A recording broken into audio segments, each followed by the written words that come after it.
Bueno, iniciamos el seminario. Buenas tardes a todos los colegas que se han conectado para este seminario en línea, uno más de los que ha organizado el Grupo CLAD por motivo de la pandemia de coronavirus que estamos viviendo en el continente americano. Bueno, hoy revisaremos la fisiopatología de la inmunotrombosis en COVID-19 y para esto hemos invitado como coordinadora a la doctora Paola Turcati de Montevideo, Uruguay, y actualmente la tesorera del Grupo CLAD, a quien le doy la más cordial bienvenida, le agradezco mucho su coordinación y le dejo a ella la palabra para que presente a los disertantes y a los temas. Bienvenida, Paola, y muchas gracias por coordinar. Bueno, muchas gracias, Raúl. Francisco, no sé si me podés habilitar para que yo pueda manejar la pantalla. Estás habilitada, Paola. Cliquea la No pantalla. puedo pasar. Ahí está. Bueno, muchas gracias, Raúl. Bienvenidos a todos. Muchas gracias por estar presentes. Como mencionaba Raúl, este es el seminario de fisiopatología en inmunotrombosis en relación a COVID. Y vamos a desarrollar los siguientes puntos. Tormenta de citoquinas va a ser una exposición realizada por el doctor Pedro Pablo García Lázaro, de Perú, que es médico hematólogo, docente de la Universidad Privada Antenor Oregon, y se desempeña en el Hospital Especializado Víctor Lasarte Chegaray en Trujillo, Perú. Luego, el doctor Jaime Pereira Garcés de Chile nos va a hablar del daño endotelial en inmunotrombosis relacionado con la enfermedad COVID-19. El doctor Pereira es profesor titular de medicina, es jefe del Departamento de Hematología Oncológica y del Laboratorio de Trombosis y Hemostasis de la Escuela de Medicina de la Pontificia Universidad Católica de Chile, y sus intereses en investigación en relación con la fisiopatología plaquetaria, las enfermedades hemorrágicas y trombóticas, y es conocido por nosotros que últimamente ha desarrollado varios artículos de investigación en cuanto a disfunción endotelial y biología vascular en diferentes condiciones patológicas. Finalmente, el doctor Altman nos va a hablar de la inflamación y las implicancias terapéuticas en inmunotrombosis, también en COVID. Bueno, el doctor Altman tiene un vasto currículum, voy a intentar resumirlo brevemente, pero él es doctor en medicina de la Universidad Nacional de Buenos Aires en la rama de medicina interna, es médico hematólogo y director del Centro de Trombosis de Buenos Aires, profesor honorario de la Facultad de Medicina de la Universidad Nacional de Tucumán. Bueno, es miembro fundador de la ISTH y participa en el CLAD, fue presidente y participa como coordinador del comité educacional de nuestro grupo, y bueno, y es miembro de honor de múltiples sociedades científicas a nivel latinoamericano y más allá de Latinoamérica también. Entonces, vamos a comenzar con el seminario. Como una muy breve introducción, sabemos que el COVID-19 tiene una alta incidencia de trombosis, sobre todo en pacientes graves, y que se plantea que esto se pueda deber a una auténtica tormenta inflamatoria que es originada por el virus SARS-CoV-2, y el producto final de esta tormenta de citoquinas es la interacción entre diferentes sistemas, el sistema de la coagulación, la inflamación y la inmunidad innata. Esta interacción entre los distintos sistemas es lo que conocemos recientemente o relativamente, no hace mucho tiempo, como inmunotrombosis o tromboinflamación. Esta pandemia por la enfermedad de coronavirus representa un ejemplo claro de una infección vírica asociada a la respuesta inflamatoria sistémica y la activación de la coagulación.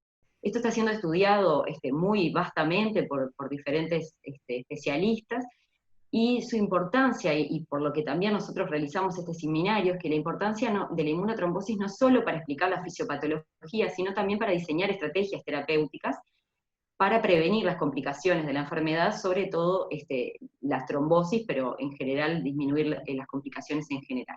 Y no voy a hablar más, le voy a dar paso a los expertos que van a desarrollar los temas que mencionamos. Así que, doctor García, adelante. Previamente a su exposición, García, discúlpeme, les despedimos por favor a todos los presentes que mantengan sus micrófonos en silencio, que realicen todas las preguntas y comentarios que deseen realizar y que consideren pertinentes por intermedio del chat, y finalmente luego de las 3 exposiciones vamos a leer las preguntas y nuestros disertantes nos van a seguir acompañando en esa instancia. Adelante, doctor García, muchas gracias.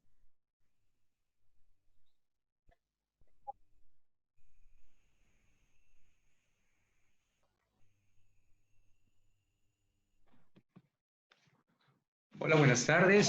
¿Me escuchan? ¿Sí? ¿Estamos? ¿Sí? Perfecto. ¿Sí me escuchan? Ok. Todo bien. Bueno, ante todo, sumamente agradecido por la consideración y por la invitación. Si vamos a exponer acerca de tormentas y citoquinas, por favor, la primera diapositiva.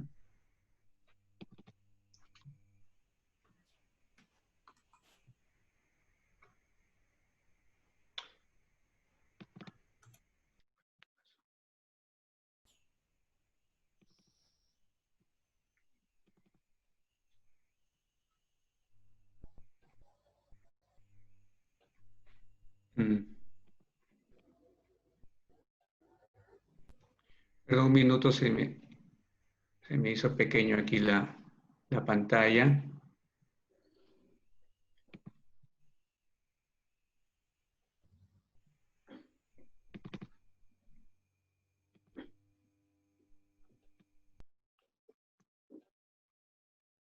Ya.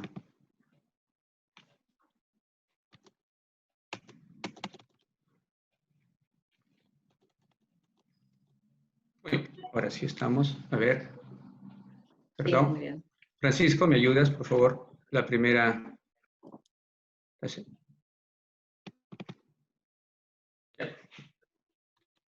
¿Estamos? Y ahora sí. Ahora sí. No. La anterior, por favor. La anterior. Ya, ahí. Como preámbulo, podemos comentar que la neumonía severa causada por este coronavirus humano está asociado pues, a una hipercitoquinemia, conocido también como tormenta de citoquinas, conocido también como síndrome de liberación de citoquinas.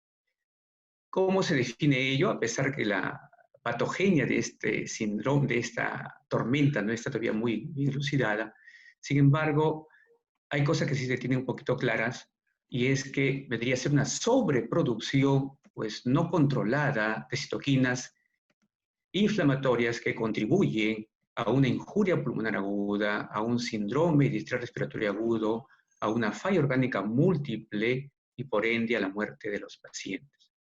Obviamente, menos mal que esto no es la mayoría de pacientes, pero obviamente que sí representa todo un problema de salud pública, en verdad, actualmente. Por ende, entonces se dice que la enfermedad COVID-19 también comparte ciertas similitudes con otras enfermedades virales, llámese el SARS-CoV-1, que fue el brote en el año 2002, con el famoso MERS, ¿no? el coronavirus del Oriente Medio, que fue en el año 2012, con la influenza, y todos ellos también asociados con esas tormentas de citoquinas y que la presencia de la misma nos va indicando ya que es toda una amenaza de que la enfermedad está avanzando, está progresando y obviamente está amenazando la vida de los pacientes que lo padecen.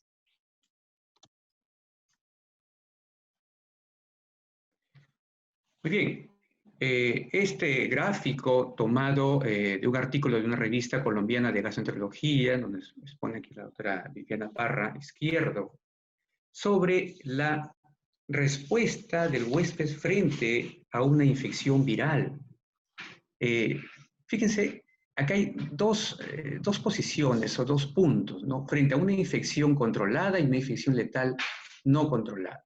Frente a una infección controlada, pues el huésped responde frente a una infección, reconociéndolo con sus famosos patrones protectores, ahí, con los famosos PANS, y esto conlleva a un reclutamiento celular, a una respuesta inmune apropiada, obviamente, así como también a una respuesta de citoquinas proinflamatorias como son la interleuquina 6 y el factor de necrosis tumoral.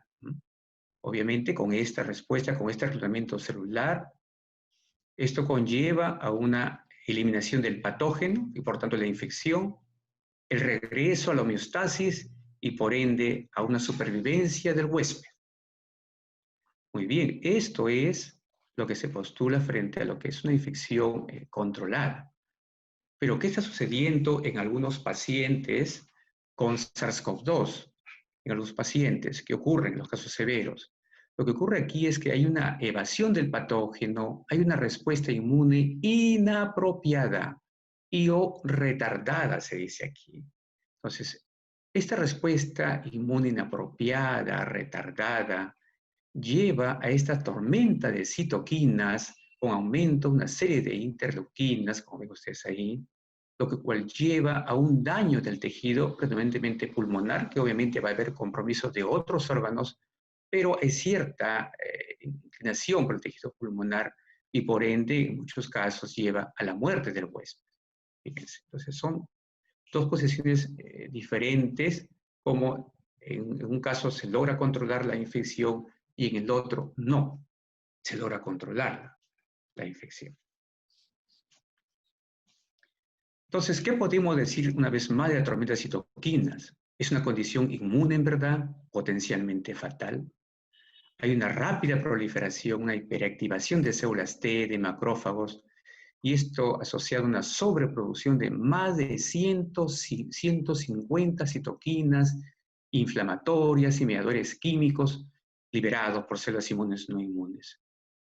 Y obviamente es una producción pues, no controlada de factores proinflamatorios, los más importantes interleuquinas 6, interferones, y también de las quimioquinas, que son los que sirven como especie de quimiotácticos, ¿no? Para que el reclutamiento de las células llegue a un lugar inflamatorio, como son los CSL2, CSL5, CSL3. Hay estudios también que se han hecho ya en pacientes con infección con SARS-CoV-2 y se ha visto niveles muy altos de esas citoquinas proinflamatorias y esas quimioquinas en pacientes severamente enfermos en comparación con pacientes no severamente enfermos. Eso es lo que se ha encontrado. Es lo que se ha encontrado.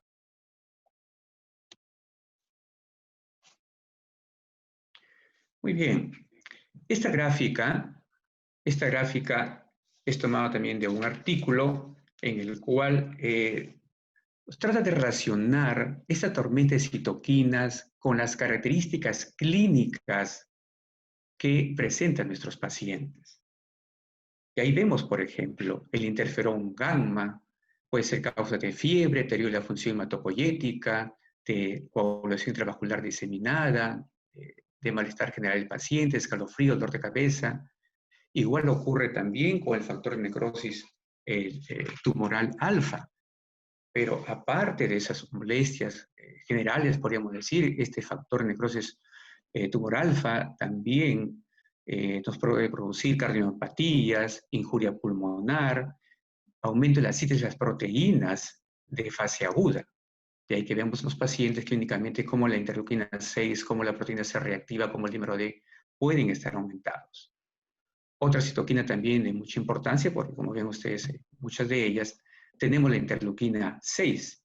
La interleuquina 6, pues sabemos que produce un daño vascular, hay una activación, activa el complemento, activa la cascada de coagulación y obviamente nos lleva a una de las manifestaciones más severas que es del síndrome de liberación de citoquinas, que es la coagulación intravascular difusa. También se han descrito casos que la interleuquina 6 sería causa también de cardiomiopatías. Entonces, como vemos aquí, esta tormenta de citoquinas, pues, es prácticamente, hay una produce pues una hiperinflamación prácticamente aquí, ¿no? Una hiperinflamación prácticamente produce estas citoquinas y que va a llevar a toda en vez de recuperarnos de esa infección, a hacer más daño al huésped.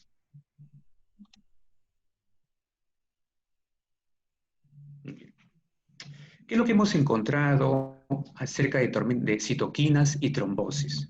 Un artículo de Michael Henry, una hipótesis que plantean ellos ahí acerca de esto, postulan que en estudios de animales, las citoquinas promueven la liberación de moléculas de factor de von Willebrand de alto peso molecular, promueven la liberación del factor tisular, la liberación de factor 7 activado.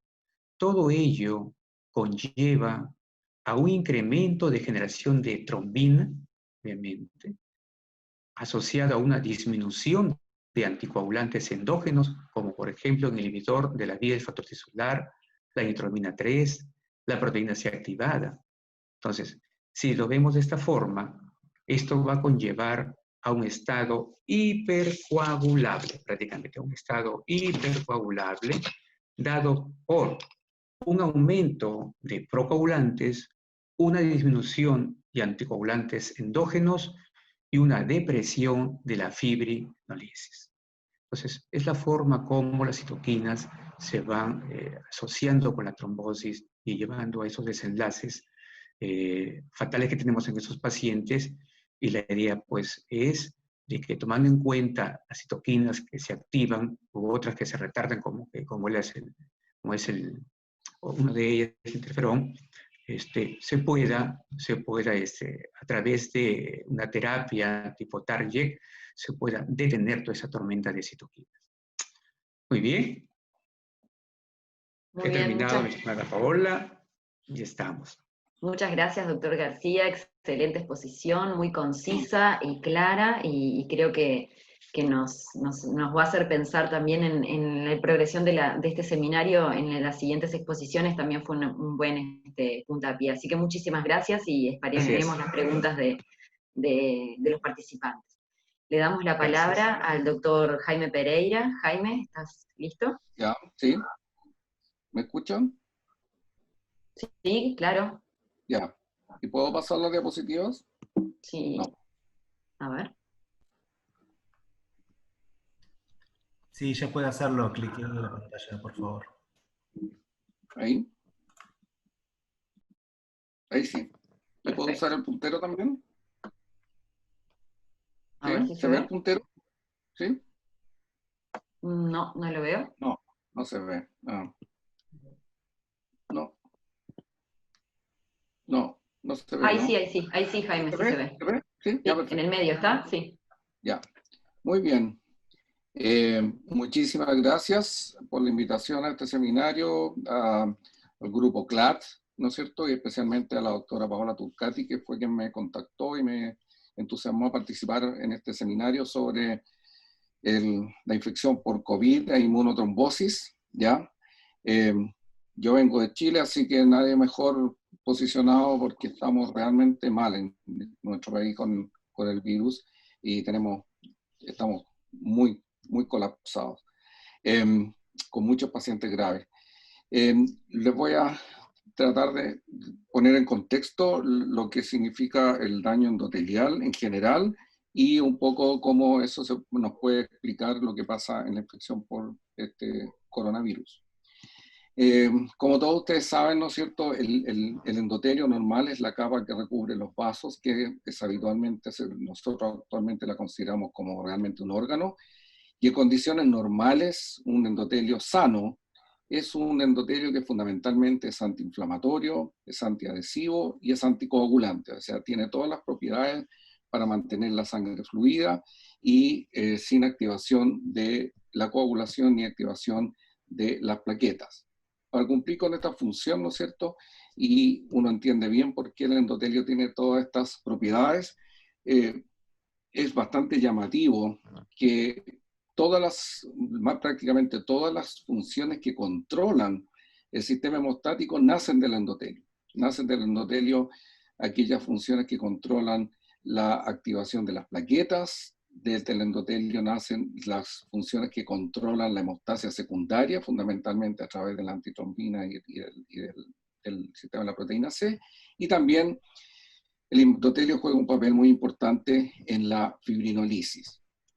En el caso de la hemostasia primaria, ¿no es cierto? Nosotros sabemos que un endotelio sano habitualmente tiene por lo menos 3 o 4 mecanismos que mantienen a las plaquetas en reposo, que mantienen a las plaquetas lejos de adherirse al endotelio sano y en la circulación, y estas son las que nosotros conocemos, ¿no es cierto? La DPasa, la producción de adenosina, la producción de ciclo de prostaciclina, en el endotelio sano, y el óxido nítrico, que también es un inhibidor de la función de las plaquetas. En relación a la hemostasia secundaria, ¿no es cierto? El endotelio es fundamental porque es el que provee los heparinoides que van a activar la antitrombina cuando sea necesario, que va a inhibir todas las serinoproteasas, y por supuesto el endotelio también juega un papel clave en la activación del sistema de la proteína C, y la proteína C activada que va a determinar, ¿no es cierto?, la inactivación de los cofactores, que son el factor 5 y el factor 8, ¿no es cierto?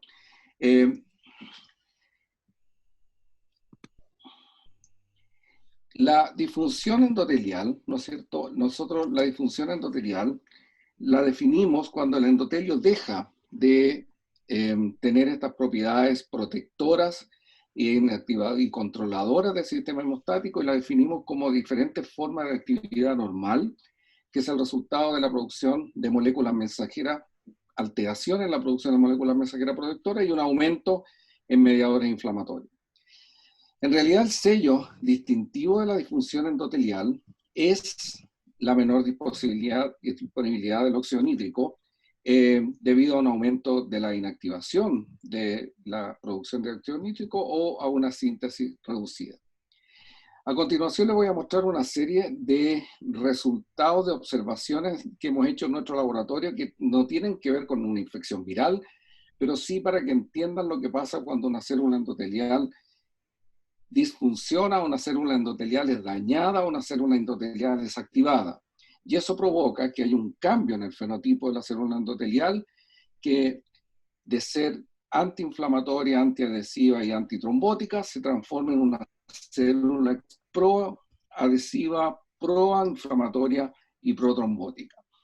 El modelo que nosotros hemos usado mucho y lo hemos visto en otras también, en otras situaciones patológicas, pero el que está más claro es el que nosotros hemos usado en células endoteliales, ¿no es cierto?, que nosotros las hemos expuesto a cocaína, y en ese caso la célula endotelial adquiere las propiedades de una célula endotelial disfuncionante, y aquí ustedes ven cómo cambia el fenotipo de un fenotipo antiinflamatorio a un fenotipo proinflamatorio, con aumento en la expresión de la molécula de adhesión intercelular, ICAM, y esto es muy importante porque también aumenta la expresión sobre la superficie de la célula endotelial de esta molécula que es la proteína quemoatractante de monocitos, que determina que la célula endotelial se haga proadhesiva a los leucocitos. Y esto es un fenotipo proinflamatorio.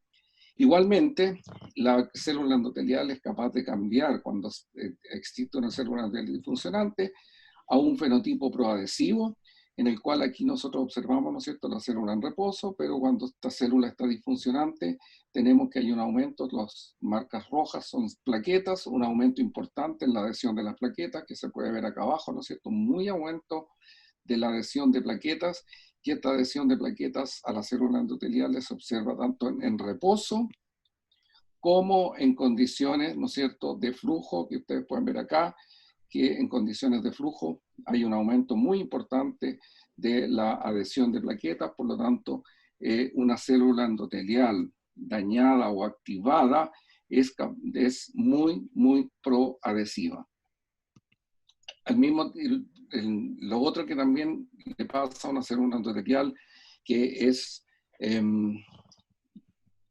tiene alterada su función y que se hace procoagulante, en este caso es la misma cosa, aquí tienen la expresión, ¿no es cierto?, del factor de von Willebrand, cómo aumenta la expresión del factor de von Willebrand, y la célula endotelial en condiciones normales, generalmente uno no encuentra expresión o aparición de factor tisular. Sin embargo, en una célula que está activada sí puede aparecer factor tisular, que ustedes saben gatilla la coagulación, y en el caso en este caso también existe una liberación al plasma de factor de von Willebrand.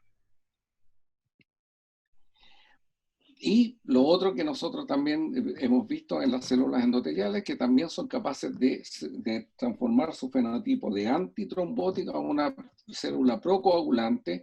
Esta es la generación de factor 10 activados sobre la superficie de las células endoteliales, que también una vez que la célula endotelial es activada o dañada, ustedes tienen un aumento importante de la generación de factor 10 activado. Y por último, algo que también se ha demostrado en los pacientes con infección por coronavirus es que hay un importante aumento de la permeabilidad del endotelio que se produce fundamentalmente porque hay una disrupción de las uniones adherentes, y la disrupción de las uniones adherentes hace que se produzca un aumento de la permeabilidad, y esto también pasa con las células disfuncionantes. Estos son experimentos en los cuales, ¿no es cierto?, uno usa una cámara, la célula endotelial en cultivo, y ve cómo migran los leucocitos de un lado de la cámara a la otra, y también se ve que la célula endotelial activada tiene un aumento importante de la transmigración de leucocitos. Por lo tanto, espero haberlos convencido de que cuando uno tiene una célula endotelial dañada o activada por cualquier razón, lo que tenemos es una célula que se hace proinflamatoria, proadhesiva y procoagulante, y además con pérdida de su función de barrera.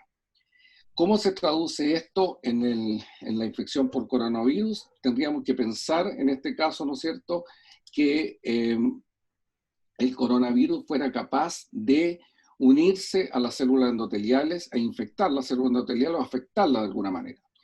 Para eso, primero tenemos que entender si el coronavirus se une a la célula endotelial.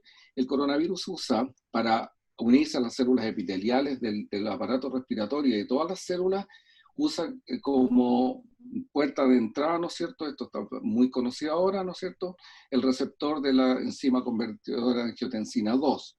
Por lo tanto, uno debiera preguntarse si existe este receptor, esta molécula en las células endoteliales, y aquí hay un trabajo que es más o menos antiguo, que demuestra, ¿no es cierto?, que estos son vasos sanguíneos del mesenterio, una alta expresión de ACE2 en las células endoteliales del mesenterio. Esta es una célula endoteliales del cerebro, donde hay una alta también expresión del receptor. Por lo tanto, también tenemos el receptor y tendríamos que demostrar si realmente el virus es capaz de ingresar a las células endoteliales, y eso está demostrado, ¿no es cierto? Este es el trabajo famoso que ha salido muchísimo en el último tiempo, que fue el trabajo que hicieron los suizos en material de autopsia de pacientes que habían fallecido por coronavirus, donde demuestran claramente que las células endoteliales están infectadas y contienen partículas virales en su interior. Por lo tanto, deberíamos aceptar que el virus es también capaz de infectar a la célula endotelial. Por lo tanto, si el virus es capaz de infectar a la célula endotelial, ¿cómo lo haría? Y lo que se propone acá, es una revisión reciente también de Gustafsson, donde demuestra que el virus es capaz de interactuar con el receptor de la enzima convertidora de angiotensina e ingresar a la célula endotelial, en este caso una célula endotelial sana. ¿Por qué?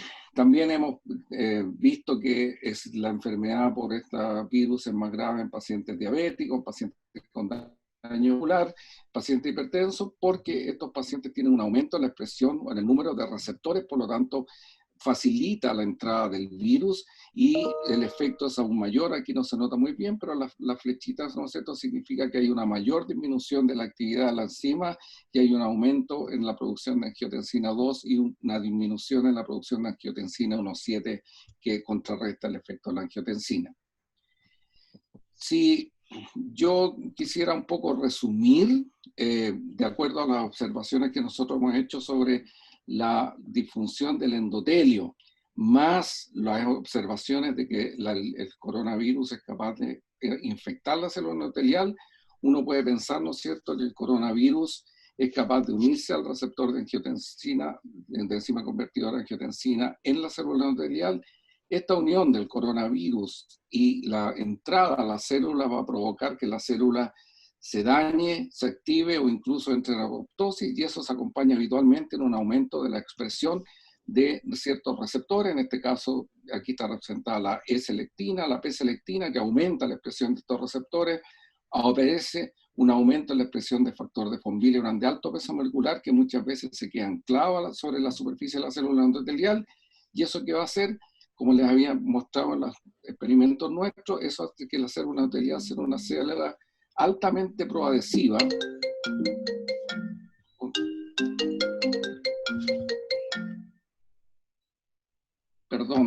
pasó. Ahí. La célula endotelial se hace altamente proadhesiva, por lo tanto va a tener adhesión de plaquetas, adhesión de leucocitos, y esto va a sentar las bases para que se inicie un fenómeno de trombosis o inmunotrombosis, sobre el cual no voy a entrar porque esto va a ser motivo de la charla del doctor Raúl Altman. Así que solamente finalizar con diciendo que, además de esto de que les acabo de mostrar, que es esta parte de la diapositiva, en otra reciente muy buena revisión del grupo de Carmelier, ellos dicen que la actividad procoagulante del endotelio dañado también se podría exacerbar por la pérdida de la barrera, por lo que hay exposición de membrana basal, y por la expresión de factor tisular, que yo ya les mostré que la célula endotelial disfuncionante es capaz de expresar factor tisular, aparte de un aumento en la producción de plaquetas por citoquinas tróficas. En resumen, ¿no es cierto? Pensamos que la infección de las células endoteliales por SARS-CoV-2 induce un cambio fenotípico, hacia lo que yo les he insistido mucho, una célula proinflamatoria, proadhesiva y procoagulante. Este cambio de las células endoteliales sentaría las condiciones para que en la infección exista un riesgo muy aumentado en estos pacientes de presentar fenómenos trombóticos, tanto de vasos grandes como de vasos pequeños, que se ha encontrado mucho en los pulmones. Por lo tanto, uno pensaría quizás que alguna medida de protección endotelial quizás a lo mejor pueda jugar un papel en el manejo integral del paciente con esta enfermedad. Muchas gracias. Muy bien, muchas gracias, Jaime. Excelente, es un placer escucharte como siempre. Seguramente van a surgir muchas preguntas y comentarios de los participantes que ya están haciendo llegar algunas al chat. Y bueno, le damos la palabra al doctor Raúl Altman. Adelante, Raúl. Bueno, ¿me escuchan? Sí, perfecto, Sí, lo escuchamos. Bueno, entonces vamos a pasar, en cuanto me permitan, la primera diapositiva. No tengo control. Ahora, No tengo control de las diapositivas. Francisco. Sí, doctor, haga un clic sobre la diapositiva, ya está listo.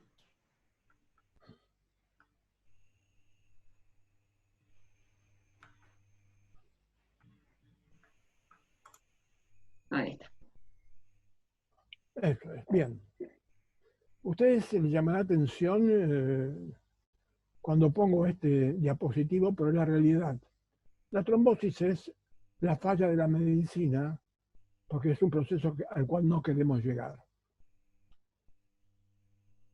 El concepto que tenemos de hace muchos años, y que lo transmitimos hace muchos años también en las charlas, es que el proceso de trombosis tiene una secuencia que comienza con la inflamación, que es el problema básico de toda situación trombótica. El mecanismo de trombosis es una respuesta única y la complejidad de la respuesta depende de la intensidad de la agresión. Es decir, la vía de agresión del endotelio, la vía de inflamación que lleva a la trombosis es una vía que se va complicando, que depende de la intensidad de la agresión. Y vamos a ver acá en esta diapositiva las tres condiciones en las cuales se puede encontrar fenómenos trombóticos. La oclusión venosa, y qué hace que la oclusión venosa sea más importante o se produzca, básicamente, la estasis. Cuando vamos a la situación arterial, la oclusión arterial, que es un proceso ya crónico, no agudo como la trombosis venosa, el problema básico es que hay un factor de riesgo que entretiene información que determina la lesión endotelial y que va a terminar haciendo la arteriosclerosis y finalmente la arteriosclerosis y la trombosis. Y vamos a la situación más complicada, que es la que nos ocupa hoy, y es cuando hay una oclusión de la microcirculación aguda, y ese sistema ya es mucho más complicado, y vamos a verlo en un diapositivo un poco más grande, pero tratando de, ya con los colegas que me han precedido, sabiendo que el sistema inmune, los factores de riesgo, la agresión viral, va a determinar básicamente la inflamación, la lesión endotelial. Y ese conjunto de elementos va a terminar en la trombosis.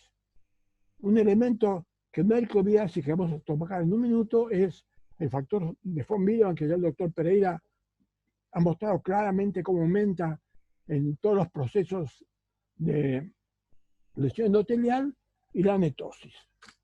Vamos a ver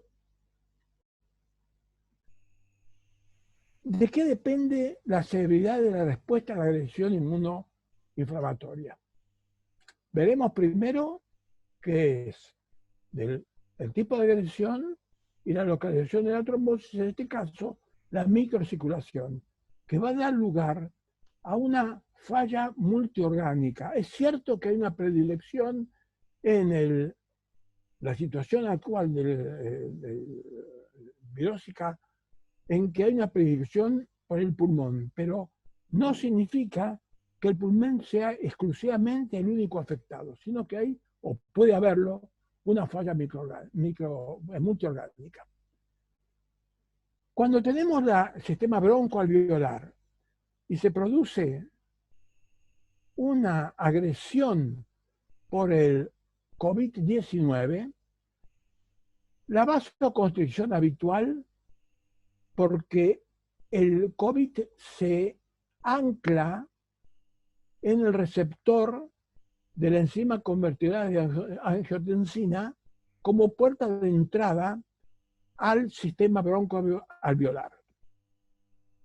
La endotelitis, la inflamación que se produce, da lugar a la tormenta de citoquinas que ya nos habló el doctor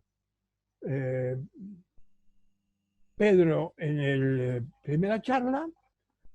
Eso da lugar a la inflamación y finalmente a la oclusión, la trombosis. ¿Pero por qué se produce la trombosis? Existe un equilibrio normalmente entre trombosis y trombolisis. Pero en esta tormenta de citoquinas, esta tormenta de inflamación, lo que trae aparejado es un agotamiento de la actividad fibrinolítica y hay un desequilibrio hacia la trombosis.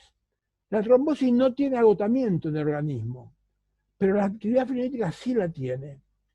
Y consecuentemente trae como consecuencia la oclusión masiva de la microcirculación. El endotelium inflamado, ya han escuchado, que determina la activación de los neutrófilos. Y ahí es donde juega papel el factor de von Willebrand en las plaquetas que van al activarse y al liberarse el von Willebrand en cantidad enorme, va a determinar una activación de los neutrófilos. Los neutrófilos liberan una sustancia llamada NET, que en un principio, cuando está en condiciones moderadas, es un factor adecuado para el organismo porque determina la captura y destrucción de los patógenos. Pero cuando hay un exceso de NET, vamos a la netosis, y entonces la netosis se constituye en un elemento que va a favorecer la inflamación, va a favorecer la patología autoinmune, y a consecuencia de eso, el daño celular y genera trombina. Pero yo también quería mostrar acá algunas cosas que nos va a permitir discutir después cómo encaramos desde el punto de vista clínico el fenómeno de la trombosis.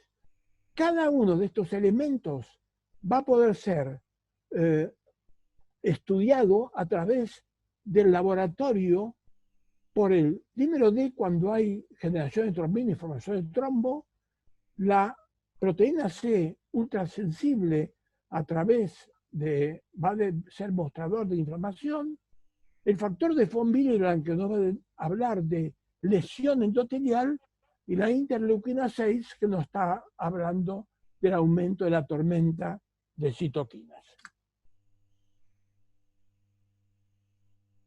Bueno.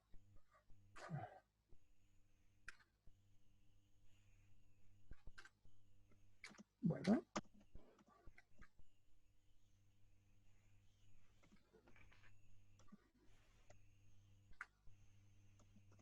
A ver, ¿está yendo para atrás esto?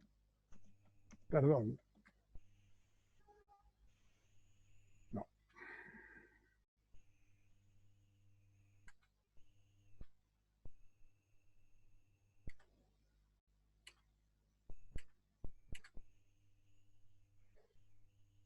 Hasta hace unos años se hablaba del factor de von Willebrand como de un factor que era preponderantemente su falta, un factor hemorrágico. Y ahora el concepto ha cambiado y este esquema muestra cómo el factor de von Willebrand está ligado a la inflamación, a la aterosclerosis, al reclutamiento de leucocitos, es decir, a todas condiciones que están relacionadas con el fenómeno trombótico. Y fíjense que es interesante. ¿Cuál es el factor que determina la trombosis cuando tenemos aumento de los factores de coagulación? La embarazada es una paciente, es una mujer con un estado importante de factores de procoagulantes. Es básicamente una hipercoagulación fisiológica. Sin embargo, la trombosis es poco frecuente, la trombosis venosa, sobre todo, es muy poco frecuente en la mujer embarazada.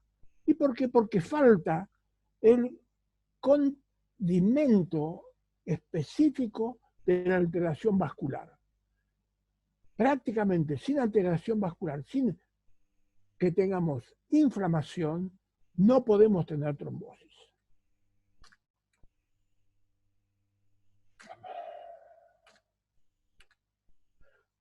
Y es así como en este gráfico, ¿qué vamos viendo? Vamos viendo que tenemos agresión biliar, hacemos inflamación, tenemos los factores inmunológicos y tenemos la lesión. ¿Y qué va a terminar todo eso en una formación importante de trombina que vaya a dar lugar a la segunda parte del fenómeno trombótico, que es la formación de fibrina? Entonces tenemos todo el proceso inflamatorio a nivel vascular, endotelial, que se va a reforzar por la trama de fibrina que va a consolidar al trombo. Y es así que, ¿por qué? Porque el nivel de agresión, la intensidad de agresión, la velocidad de agresión, va a dar lugar al nivel de respuesta, a la intensidad y la velocidad de respuesta. Y es así como ustedes ven en este gráfico que he sacado de la literatura y que muestra que la amplitud, esta es la amplitud del coronavirus y esta es la amplitud normal en un estudio de tromboelastografía, en que la lisis ha desaparecido prácticamente, no hay lisis en el sistema del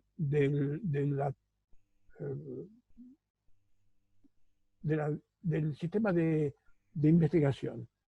Entonces, todo esto agota el sistema fibrinolítico y va a dar lugar al proceso trombótico que se va a mantener. Ahora bien, esto pasa muy...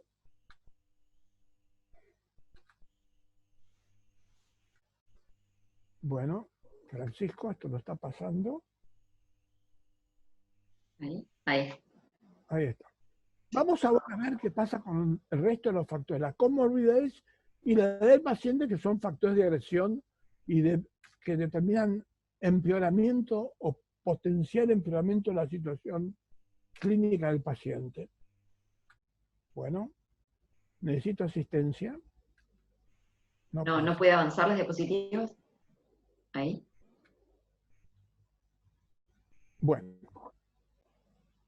los factores que todos conocemos van a dar aumento a la lesión endotelial y va a dar lugar a la inflamación y va a dar lugar a la activación de las moléculas de adhesión, los monocitos, los marcadores inflamatorios, etc. Y finalmente a la trombosis. Es decir, es los pacientes que justamente que tienen más de 60 años y que son pacientes de riesgo con respecto a la potencial evolución por la lesiones que produce la coronavirus es acompañada o es exagerada por los factores de morbilidad.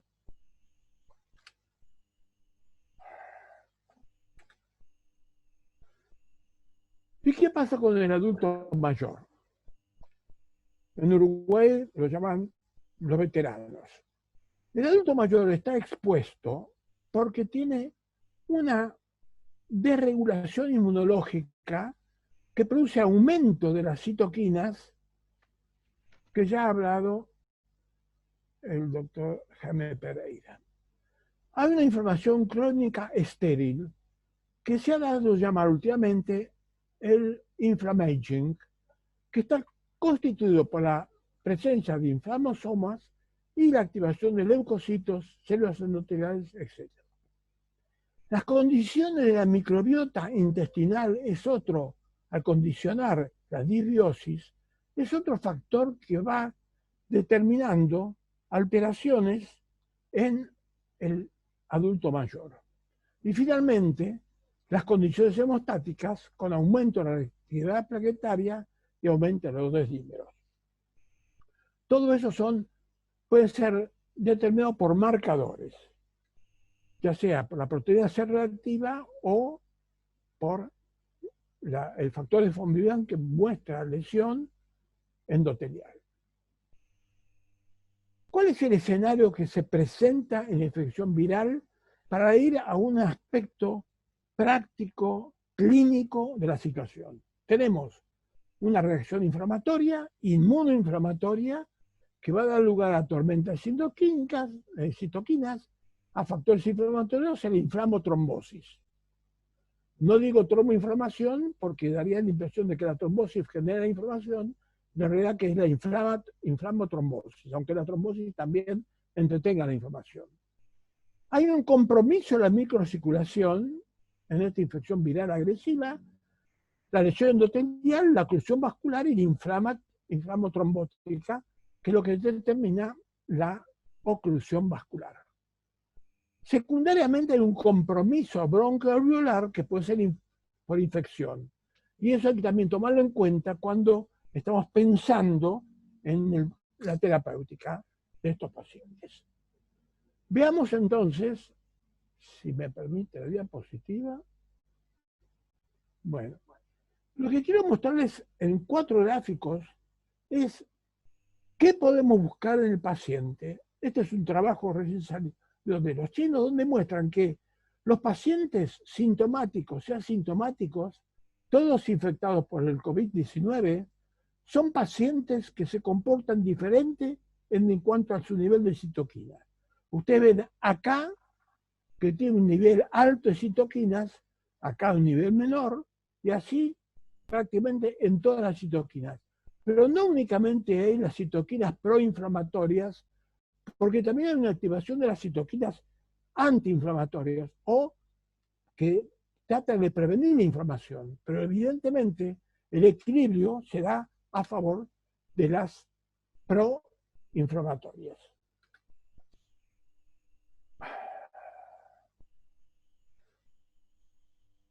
El dímero D, otro de los factores que podemos testar fácilmente. En este estudio muestran cómo los pacientes cuando tienen niveles altos de dímero D, es un factor que está denotando una mala evolución del paciente. Ustedes ven acá, buena evolución de los pacientes que han tenido de entrada un dímero D alto. No hay cambios en el paciente cuando el dímero D está normal, y cuando el dímero D va aumentando, los pacientes severamente dañados, la mortalidad es mayor que en los demás.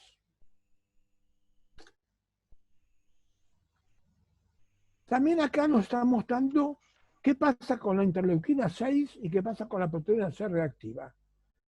Esto es valores al ingreso, a la admisión del paciente. Y cuando la valoración clínica es moderada, cuando el paciente es un enfermo moderadamente comprometido, la interleuquina 6 y la proteína C reactiva están mucho más bajas que en los pacientes en que están comprometidos severamente, y nos está dando idea de que el dosaje de estas sustancias podrían indicarnos cómo tratar a los pacientes. Y esto es lo que pasa según los niveles de interleuquina 6 y proteína C en el balón pronóstico. Ven, esto es interleuquina 6 baja y esto es proteína C reactiva baja, es decir, la evolución es mejor que la sobrevida, es mejor que cuando la interleuquina 6 está elevada o la proteína C está elevada.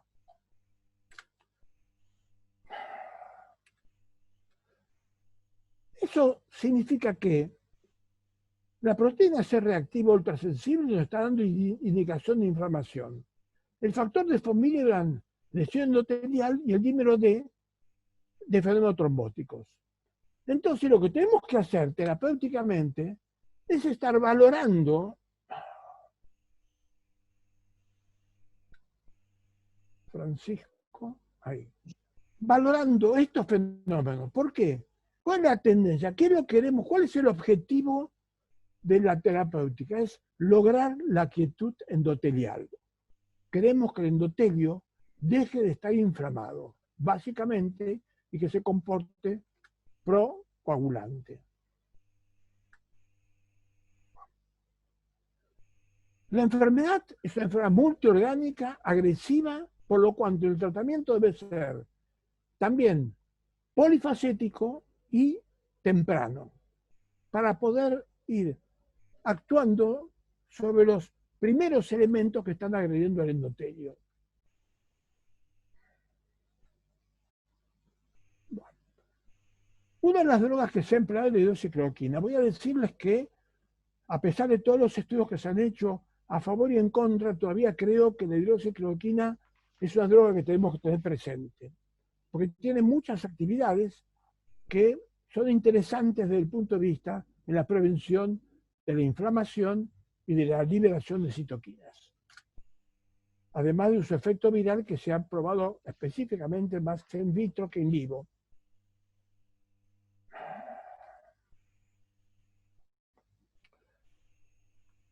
¿Qué pasa con la heparina de bajo peso molecular? Este es un trabajo que va a salir ahora en JACC y que pertenece al grupo del doctor Fuster de Nueva York, de Mount Sinai Hospital de Nueva York.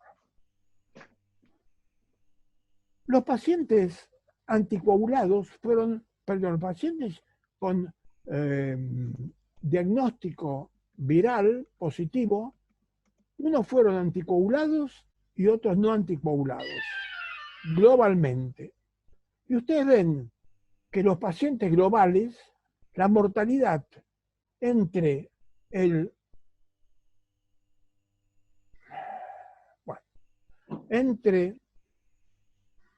entre los dos grupos es idéntica. Pero cuando se ha anticoagulado los pacientes con ventilación mecánica, a 395 pacientes, la mortalidad ha sido mucho menor. En los pacientes anticoagulados, 8.1% contra 29.8% con una P del 1 por 1000. Es decir, que la actividad de la heparina en los pacientes más comprometidos es más, se puede obtener y no en los pacientes menos comprometidos.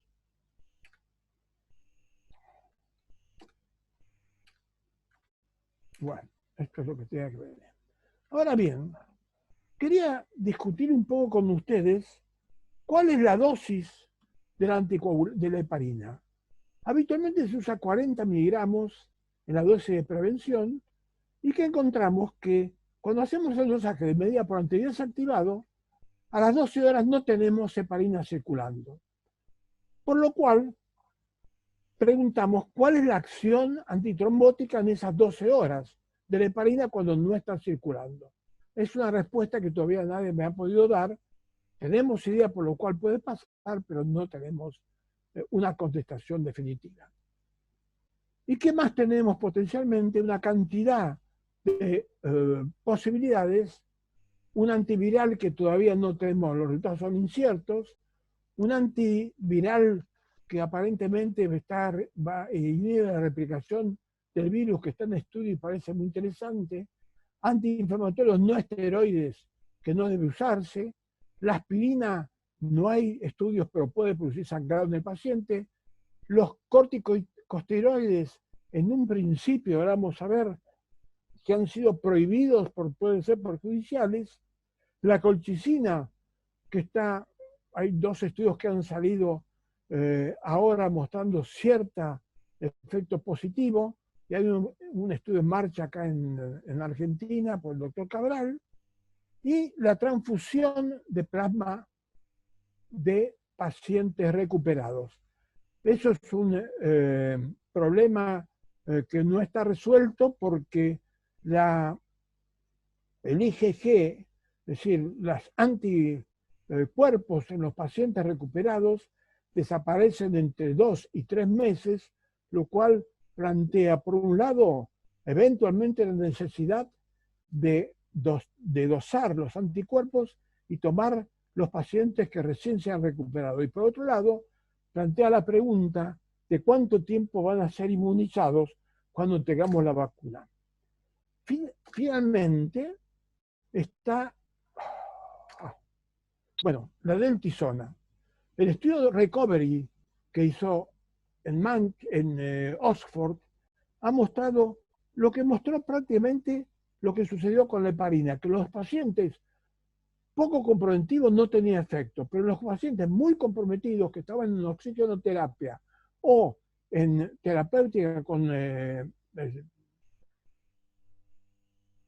soporte respiratorio, la mortalidad era menor en los pacientes con dexametasona que los que no tenían dexametasona. Este trabajo todavía no salió, fue una comunicación, pero no están los valores como para poder discutir. Entonces, finalmente, ¿cuál es el mensaje? Que la tormenta de citoquinas tenemos que hacer inmunoreguladores, ya sea la hidroxicloroquina de dexametasona, juntamente con los que van a poder frenar el fenómeno de oclusión vascular. No uno u otro, sino en conjunto y tan pronto como se haga el diagnóstico. Y que el compromiso broncoalveolar, que muchas veces está comprometido, debe hacerse la terapéutica antitrombótica tan rápido como sea posible, porque conduce también al empeoramiento del paciente. Es decir, que no podemos empezar una terapéutica con una medicación que va a estar orientada a las citoquinas o a la inflamación, o una medicación que va a estar orientada a prever la trombosis. Todo es un fenómeno muy activo, muy rápido, muy agudo, y la terapéutica debe hacerse como lo hizo en el grupo con heparina en Mount Sinai Hospital, que empezaron entre 0 y 5 días. ¿Sí? En cuanto el paciente se internaba, empezaban con la terapéutica.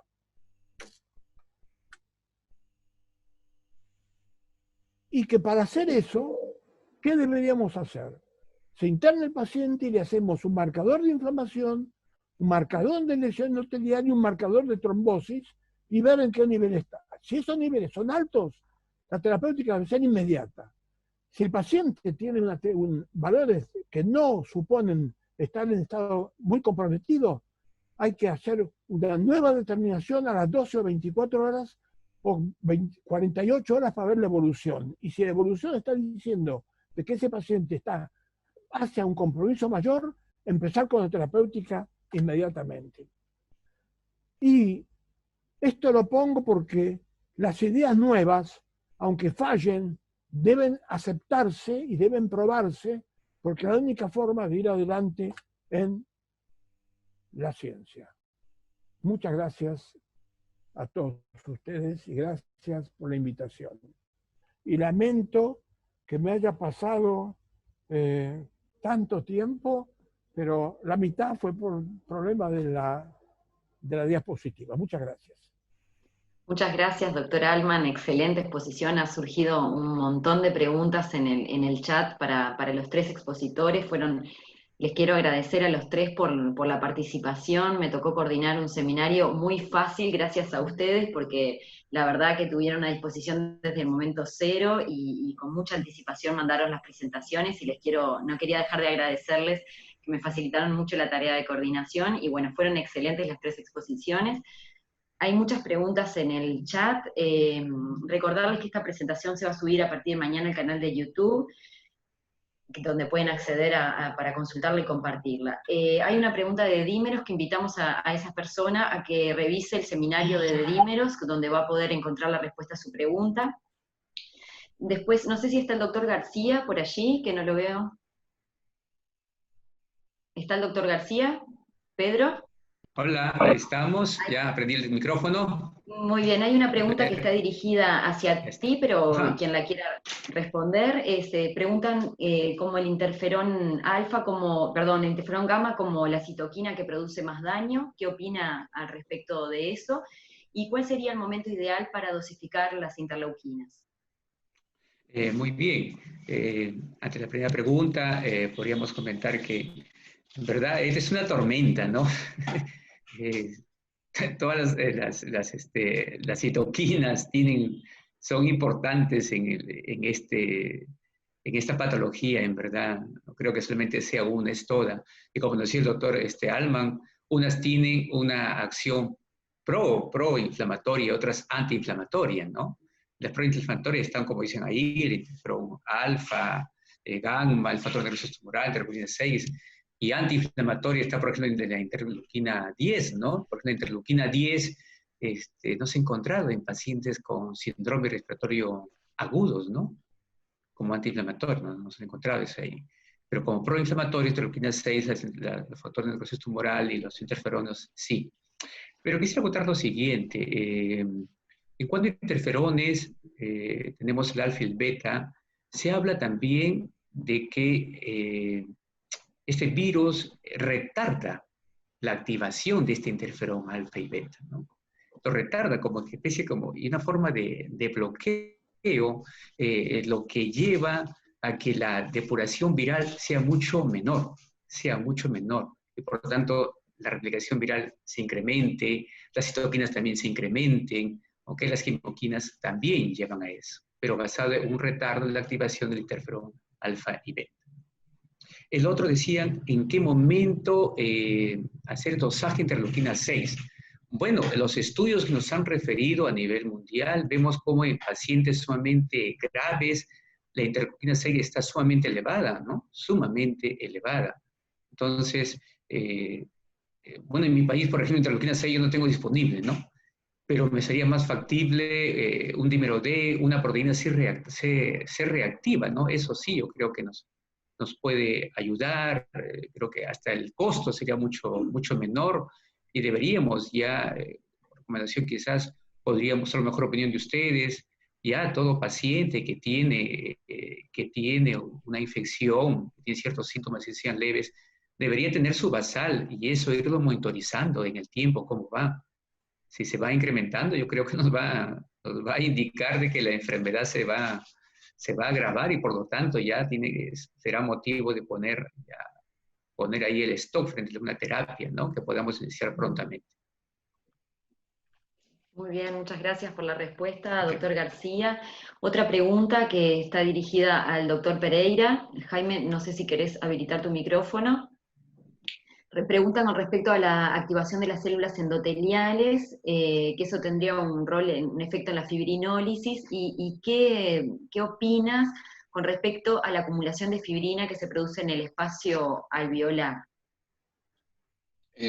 Sí, en realidad es una buena pregunta, porque no lo mostré mucho porque no tenía datos nuestros de eso, pero sí en la literatura está muy demostrado que la disfunción endotelial también se asocia a una hipofibrinolisis. Eso está dado fundamentalmente porque una de las células más productoras de PAI-1, que es el inhibidor del activador del palminógeno, es la célula endotelial, y cuando la célula endotelial uno la activa o la daña, también aumenta en forma importante la secreción de PAI-1, lo que se acompaña de hipofibrinolisis, y eso también va aparejado y se ha propuesto, ¿no es cierto?, como la misma pregunta dice, cómo se acompaña de la acumulación de fibrina. Entonces, sí, hay una conexión entre la disfunción endotelial, la hipofibrinolisis y la acumulación de fibrina en los vasos.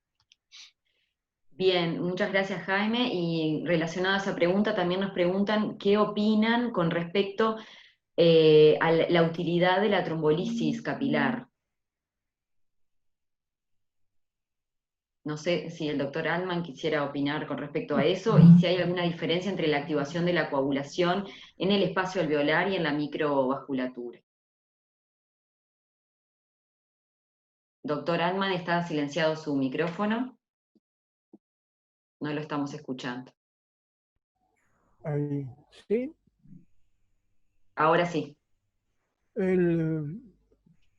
No sé a qué se refiere la fibrinolisis microvascular, porque la fibrinolisis, cuando usábamos fibrinolíticos, usamos sobre todo en las grandes venas o las grandes arterias, es decir, era vascular de los grandes vasos, no de la microcirculación. Sí. Y con respecto a la diferencia de la... ¿Sí? No, te escucho, sí.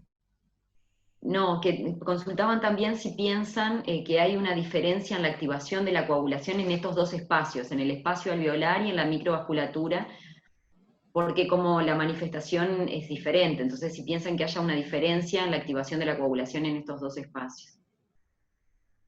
¿El espacio microvascular con respecto a cuál? Al espacio alveolar. No,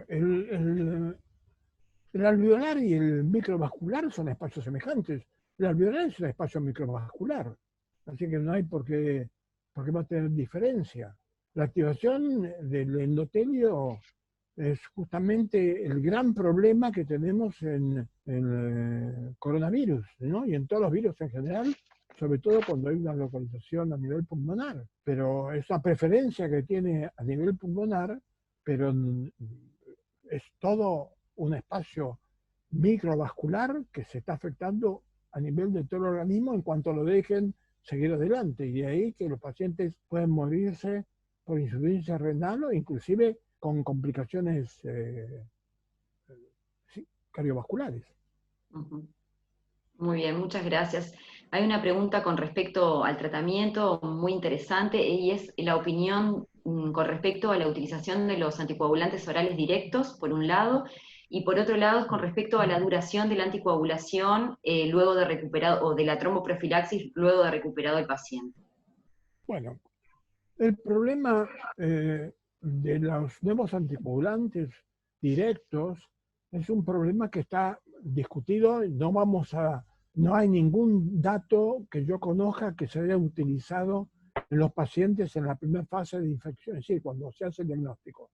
Lo que sí, yo hablé justamente por el trabajo del Mount Sinai, hablé con el doctor Fuster hace 2 días y me adelantó 2 cosas. Primero, que tiene una publicación en el Lancet que va a salir, no me puede dar datos porque estaba en peer reviewer, sobre 6.000 pacientes tratados con anticoagulantes, con heparina de bajo peso, y que están colectando pacientes para hacer una rama con el apixaban, una rama con heparina de bajo peso molecular, en 2 dosis creo, pero ahí es cuando van a poder responder si el apixaban, en este caso, como factor anticoagulante directo, puede ser útil en los pacientes con coronavirus. Y en cuanto a cuánto tiempo mantenerlo, la realidad es que hasta donde yo conozco, no ha tenido estudios hechos en tiempo, simplemente porque es una cosa relativamente nueva.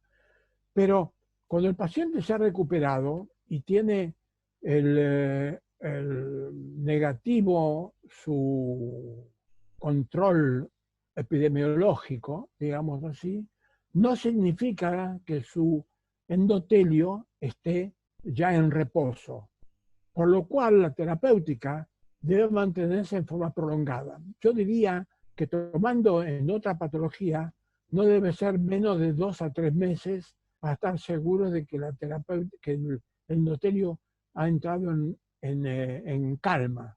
Un mes seguro, y creo que 2 o 3 meses uno estaría mucho más tranquilo en tener el paciente anticoagulado. Muy bien, muchas gracias. Tenemos más preguntas con respecto al tratamiento. Nos preguntan si como estrategia terapéutica tratar de neutralizar la interleuquina 6 no ha demostrado grandes eficacias, si consideran que tendría que haber algún otro target de alguna otra interleuquina. Y la otra pregunta es la utilidad del etopósido, si tienen alguna opinión con respecto a eso y la inhibición del interferón gamma por intermedio de los linfocitos CD8. No, yo no tengo experiencia con el etopósido.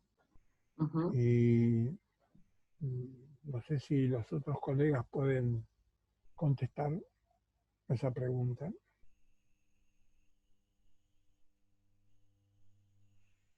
Doctor Pereira, doctor García.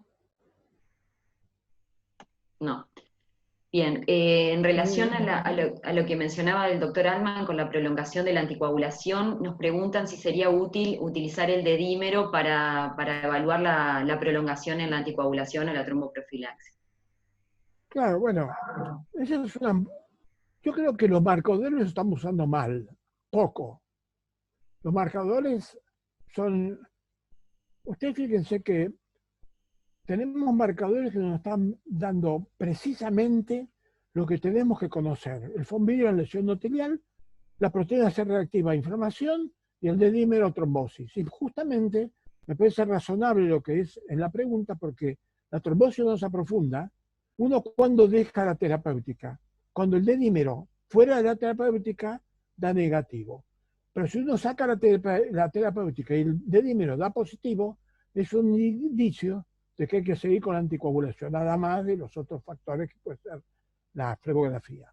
Y acá puede ser exactamente lo mismo. Seguramente hacer un dedímero nos va a dar una idea de lo que está pasando, pero creo que si el dedímero da negativo, debería exigir que la proteína C reactiva también dé negativa. Lo que pasa es que la proteína C reactiva yo creo que es un marcador poco específico, a tal punto que hay pacientes que no tienen absoluta... La vi positiva, por ejemplo, en infecciones urinarias, que es una infección y que entonces es tan inespecífica que no nos va a dar una idea semejante. Pero yo pretendería, antes de suspender una medicación, que tanto la proteína C reactiva como el dedímero de negativo. Bien. Bien, muchas gracias. Bueno, me parece que ya estamos llegando al final. Queremos agradecer la participación de todos y bueno, y las respuestas a estas preguntas. El intercambio ha sido muy interesante. Le paso la palabra al doctor Raúl Izaguirre para darle finalización al seminario y bueno, y si hay alguna otra pregunta que la realicen ahora a la brevedad, así ya podemos darle fin a esta jornada. Raúl, adelante. Muchas gracias, Paula.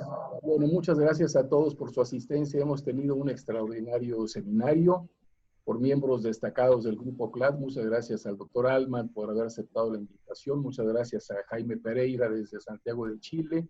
Y por supuesto, muchas gracias a Pedro García, que recién incorporado a este ciclo de sesiones. Pedro, muchas gracias por tu participación. Y a Paula Torcati por todo el esfuerzo que ha hecho para preparar este excelente seminario. Como se ha mencionado, va a estar colgado de la página de internet del CLAD. Podrán tener acceso y se va a enviar a los representantes de cada país, así es que lo podrán difundir.